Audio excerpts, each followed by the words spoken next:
ഭാര്യ മടുക്കൂരെന്നറിയോ? ഭർത്താവിനോട് അനാദരവിന്റെ വാക്കുകൾ പറയുമ്പോൾ, സ്നേഹമില്ലാത്ത വാക്കുകൾ പറയുമ്പോൾ, അത് ഒരു ദിവസം കേൾക്കുമ്പോൾ ക്ഷമിക്കും, 2 ദിവസം കേൾക്കുമ്പോൾ ക്ഷമിക്കും. അത് സ്ഥിരം പറയാൻ തുടങ്ങിയാൽ മടുപ്പൂരും, പിന്നെ വീട്ടിലേക്ക് വരില്ല, പിന്നെ പാതിരാത്രിയിലേ വരുള്ളൂ, പിന്നെ അയാൾക്ക് വേറെന്തൊക്കെയോ ബന്ധമുണ്ടോ എന്നൊക്കെ പറയാൻ തുടങ്ങും. ചിലപ്പോൾ ഉണ്ടാവും ചെയ്യും. അള്ളാഹു കാത്തിരക്ഷിക്കട്ടെ. എന്തേ കാരണം എന്നറിയോ? സ്വഭാവം മോശമാകുമ്പോഴാണ്. എന്റെ ഭാര്യ എന്നോട് നന്നായി പെരുമാറുന്നുണ്ടോ, എനിക്കവളെ മടുക്കില്ലെന്ന് മഹാനായ അംർ ഇബ്നുൽ ആസ് റളിയല്ലാഹു അൻഹു.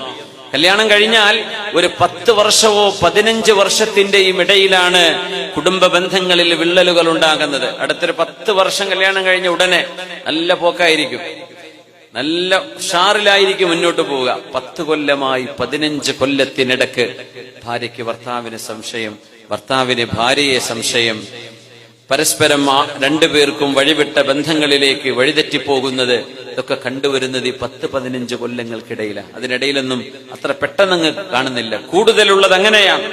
എന്തേ കാരണം എന്നറിയോ? മാ അഹ്സനത് ഇശ്റതി, എന്നോട് മാന്യമായി നല്ല സ്വഭാവത്തിൽ എന്റെ ഭാര്യ പെരുമാറുന്നുവെങ്കിൽ എനിക്ക് മടുപ്പ് വരില്ല. ആ പെരുമാറ്റത്തിൽ മാറ്റമുണ്ടാകുമ്പോൾ മടുപ്പ് വന്നേക്കാം.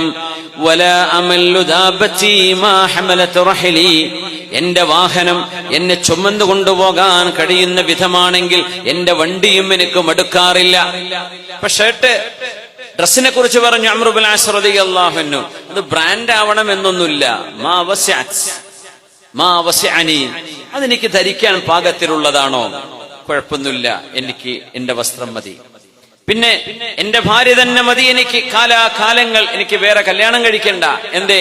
അവൾ അത്രയും നല്ല സ്വഭാവത്തിലാണ് എന്നോട് പെരുമാറുന്നതെങ്കിൽ. ഭർത്താവ് അങ്ങോട്ടും നല്ല നിലയ്ക്ക് പെരുമാറണം, വൺ സൈഡ് മാത്രമല്ല.